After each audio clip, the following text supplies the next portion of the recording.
നമ്മളത് റിയാക്ഷൻ ചെയ്യാൻ പോകുന്നത് ദൃശ്യം 3-യുടെ പാക്കപ്പ് വീഡിയോ ആണ്. നമുക്കറിയാം 1, 2 ഇപ്പൊ 3-ൽ എത്തിയിരിക്കുകയാണ്. പക്ഷെ എന്തായാലും എന്താ പറയാ, ഒന്നിലും റിവീൽ ചെയ്യുന്നില്ല ശരിക്കും എന്താ സംഭവിച്ചേക്കുന്നുള്ളത് അല്ലെ. അതായത് നമ്മളറിയില്ലേ, ഇത് കുറെ കോമഡി അടക്കം വരാറുണ്ട്. അതായത് സ്കെൽട്ടൻ ആയിട്ടും കൂടി വിട്ടിട്ടില്ല എന്നുള്ളൊരു നമ്മളെ വരുൺ പ്രഭാകർ എന്താ ആളുടെ പേര് മറ്റും വെച്ചിട്ടുള്ളത് അല്ലേ.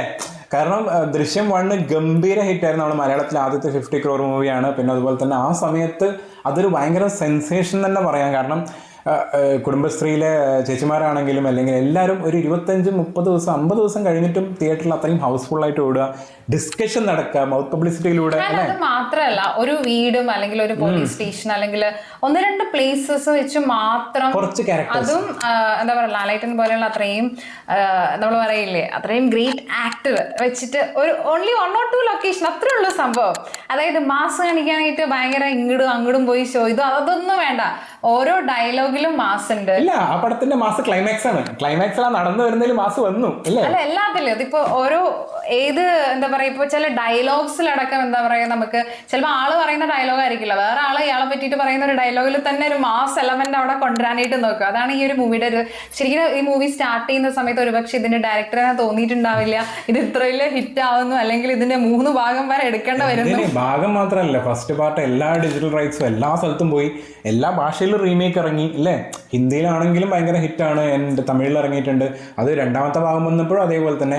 3ാമത്തത് ഹിന്ദി അവർ വെയിറ്റ് ചെയ്യാണ്. പനോരമ സ്റ്റുഡിയോസ് ഞാൻ കേട്ടേക്കണമെന്ന് വെച്ചാൽ ഇതിൻ്റെ റൈറ്റ്സ് ഓൾറെഡി ഇപ്പോൾ പാക്കപ്പ് എന്നല്ലേ വീഡിയോ വന്നത്, ഇന്നലെ എന്നിട്ടാണ് വന്നത്. അപ്പോൾ അതിന് മുന്നേ തന്നെ ഇതിൻ്റെ ഡിജിറ്റൽ റൈറ്റ്സ് അവർ വാങ്ങി ഓൾറെഡി.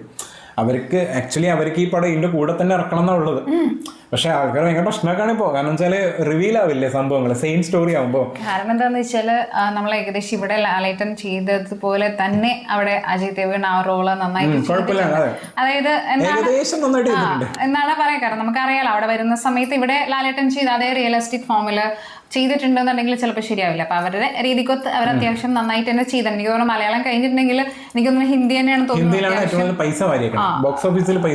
അവർക്കും ഇഷ്ടപ്പെടുന്ന രീതിയിൽ സംഭവങ്ങളൊക്കെ ഒത്ത് വന്നിട്ടുണ്ട്. പിന്നെ നമുക്കറിയാം അജയ് ദേവ്ഗൺ ആയതുകൊണ്ട് തന്നെ അദ്ദേഹം നല്ല രീതിയിൽ തന്നെ ചെയ്യുകയും ചെയ്യും, പ്രത്യേകിച്ച് ഇമാതിരത്തുള്ള ക്യാരക്ടേഴ്സ് വരുമ്പോൾ. കുറച്ച് ആ ഒരു കറക്റ്റ് കൺട്രോൾഡ് ആയിട്ടുള്ള ആക്ടിങ് വരുന്ന ആള് കുറച്ച് അഴിച്ചു വിട്ടാലാണ് കുറച്ച് ഓവറാവണത്. പക്ഷെ കൺട്രോൾ വരുന്ന സമയത്ത് കുഴപ്പമില്ലാണ്ട് ചെയ്യാറുണ്ട്. ഗോലുമാൽ അല്ലാത്തത് കൊണ്ടിട്ട് പ്രശ്നമില്ല. രോഹിത് ഷെട്ടിയുടെ അടുത്ത് എത്തുമ്പോഴാണ് കുറച്ച് ഓവറായി ചെയ്യുക. പക്ഷെ അല്ലാത്ത വരുന്ന സമയത്ത് മറ്റേ രീതിയിൽ പ്രത്യേകിച്ച് റെയ്ഡ് പോലത്തെ മൂവിയൊക്കെ നന്നായിട്ട് കുറച്ച് ആ ഒരു സീരിയസ് മോഡിൽ നിന്നിട്ട് അദ്ദേഹത്തിന് നന്നായിട്ട് ചെയ്യാൻ പറ്റും.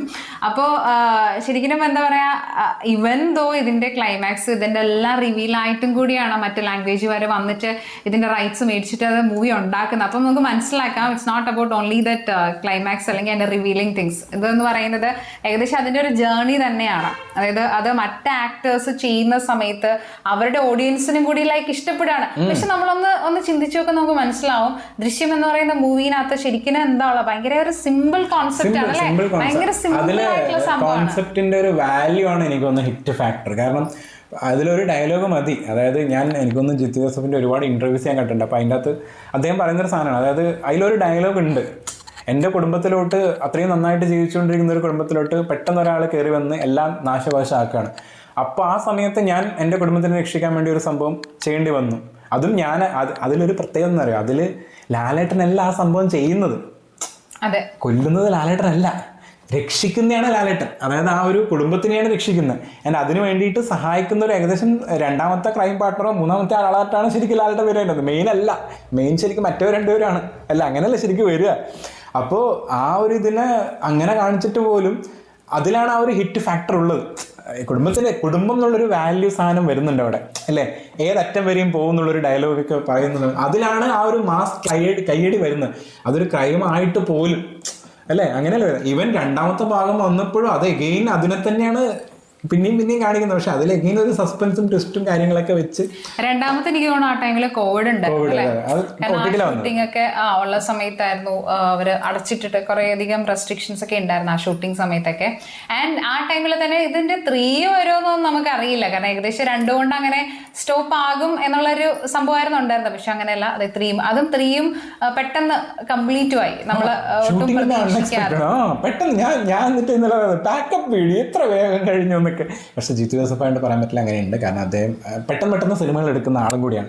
എന്തായാലും രണ്ടാമത്തേന് ചെറിയൊരു നെഗറ്റീവ് ഉണ്ടായിരുന്നു. കാരണം അത് OTT വരുന്നത് കൊണ്ട് അവർ പ്രൊഡക്ഷൻ കോസ്റ്റ് കുറച്ചിട്ടാണ് അത് ചെയ്തത്. അപ്പം OTT വരുമ്പോൾ മറ്റേ വലിയ സ്ക്രീനിൽ വരുന്നൊരു സംഭവം കാണിക്കണ്ടല്ലോ ചെറുതിലായിട്ട് വരുന്ന സമയത്ത്. അപ്പോൾ അതിൻ്റെ അകത്ത് മേക്കിങ്ങിലൊക്കെ ചെറിയൊരു ക്രിറ്റിസിസം ഉണ്ടായിരുന്നു. പക്ഷേ സിനിമ ഗംഭീരമാണ്. പക്ഷെ മേക്കിങ്ങിൽ ചെറിയ പ്രശ്നം ഉണ്ടായിരുന്നു. ആൾക്കാർക്ക്, എനിക്ക് പ്രശ്നമൊന്നും ഉണ്ടായില്ല, എനിക്ക് ഭയങ്കര ഇഷ്ടപ്പെട്ട സിനിമയാണ് അല്ലേ, നമ്മൾ കണ്ടതല്ലേ, നമുക്ക് ഭയങ്കര ഇഷ്ടപ്പെട്ടു. പക്ഷേ ചില ആൾക്കാർ അങ്ങനെ പറഞ്ഞിട്ടുണ്ടായിരുന്നു. അപ്പോൾ അതുകൊണ്ട് ഇതിൽ ആ ഒരു ക്വാളിറ്റിയും കൂടി, കാരണം തിയേറ്ററിൽ വരുമ്പോൾ ബിഗ് സ്ക്രീനാണ്, മൈന്യൂട്ട് കാര്യങ്ങളൊക്കെ ആൾക്കാർ ശ്രദ്ധിക്കും അല്ലേ. ഈ പടം എങ്ങനെയെങ്കിലും ഇതിൽ എന്ത് തെറ്റുണ്ടെന്ന് കണ്ടുപിടിക്കാൻ നിൽക്കുന്നവരായിരിക്കും എല്ലാവരും. കാരണം ഇത് ഓൾറെഡി ഹിറ്റാണ്. ഇതിന്റെ ഇനിയിപ്പോൾ മൂന്നാമത്തെ ഭാഗം വരുമ്പോൾ അതിലും മേലെയായിരിക്കും എല്ലാവരും എക്സ്പെക്ട് ചെയ്യുന്നത്. കാരണം അതങ്ങനെയാണ്. കാരണം ഓരോരോ മൂവിയുടെ പല ഭാഗങ്ങൾ വരുന്ന സമയത്ത് എപ്പോഴും അതിനേക്കാളും ബെറ്റർ ആയിരിക്കണം എന്നായിരിക്കും എല്ലാവരും ആഗ്രഹിക്കുക. അപ്പോൾ എന്ന് വെച്ചിട്ടുണ്ടെങ്കിൽ അതിൽ നിന്ന് കുറച്ചൊന്ന് താഴോട്ട് പോയിട്ടുണ്ടെങ്കിൽ ഒരു ഡിസാറ്റിസ്ഫാക്ഷൻ സംഭവം വരും. അതായത് സംഭവമൊന്നുമില്ല. ലാലേട്ടൻ എന്ന് പറയുന്നൊരു വലിയ ബ്രാൻഡ് മലയാളത്തിൽ നമ്മൾ അന്ന് ഞാനൊരു വീഡിയോ കാണിച്ചു തന്നില്ലേ, അത് കേരളത്തിൽ ഏറ്റവും വിലപിടിപ്പുള്ള വിൽക്കാൻ പറ്റുന്ന ഒരു മയക്കുമരുന്നില്ലേ കഞ്ചാവാണ് ലാലേട്ടൻ. അങ്ങനെ വരെ പറഞ്ഞിട്ടുണ്ട്, ഒരു എഴുത്തുകാരൻ പറഞ്ഞൊരു സംഭവമാണ് അല്ലേ. അപ്പൊ ശരിക്കും ആക്ച്വലി അങ്ങനെ തന്നെയാണ്. അദ്ദേഹത്തിന്റെ ബ്രാൻഡ് വാല്യൂ എന്ന് പറഞ്ഞാൽ ഭയങ്കരമാണ്. കാരണം അതുകൊണ്ടാണ് ഈവൻ എമ്പുരാൻ അത്രയും നെഗറ്റീവ് റിവ്യൂസ് വന്നിട്ട് പോലും 265 കോടി കളക്ട് ചെയ്തിട്ടുണ്ടെങ്കിൽ അത് പോസിറ്റീവ് വന്നുള്ള അവസ്ഥ എന്തായാലും ഇപ്പോൾ അല്ലേ. അല്ലേ സത്യം. അദ്ദേഹത്തിന്റെ എന്ന് വെച്ചാൽ പ്രത്യേകിച്ച് ഈ ഒരു പടങ്ങളൊക്കെ തിയേറ്ററിൽ തന്നെ റിലീസ് ആവേണ്ട പടങ്ങളാണ്. പക്ഷെ കുറച്ച് പടങ്ങളൊക്കെ അങ്ങനെ OTT പോയതുകൊണ്ട് ഒരു ക്ഷീണം ഉണ്ടായിരുന്നു. പക്ഷെ ഇപ്പൊ എന്താ പറയാ, കംബാക്ക് ആണ്. ഇപ്പോ ഓൾറെഡി ആയി. അപ്പൊ എന്തായാലും അതുകൊണ്ട് തന്നെയാണ് ഈ ഒരു മൂവിനെ ഭയങ്കര ഉറ്റു നോക്കുന്നത്.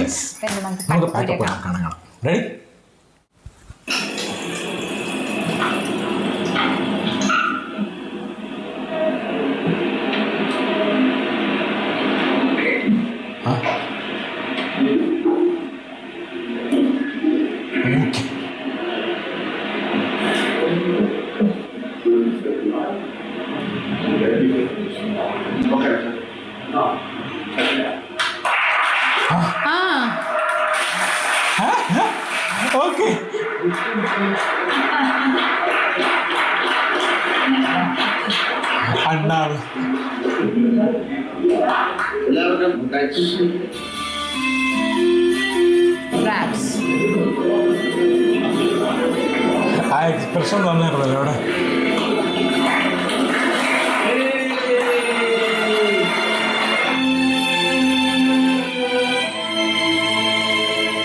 ആ സ്കോറും കൂടി വരുമ്പോ മറ്റേ ആധാരാണ് അവിടെ മുരളിഗോപിയാണത് പോലീസ് ഉണ്ടാവില്ലേ, ടൂരില്ലേ മുരളിഗോപി പോലീസ്.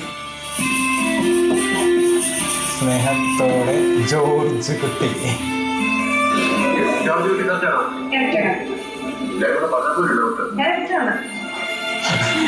എല്ലാം കൂടി പറഞ്ഞപ്പോ ഒരു ഡൗട്ട്.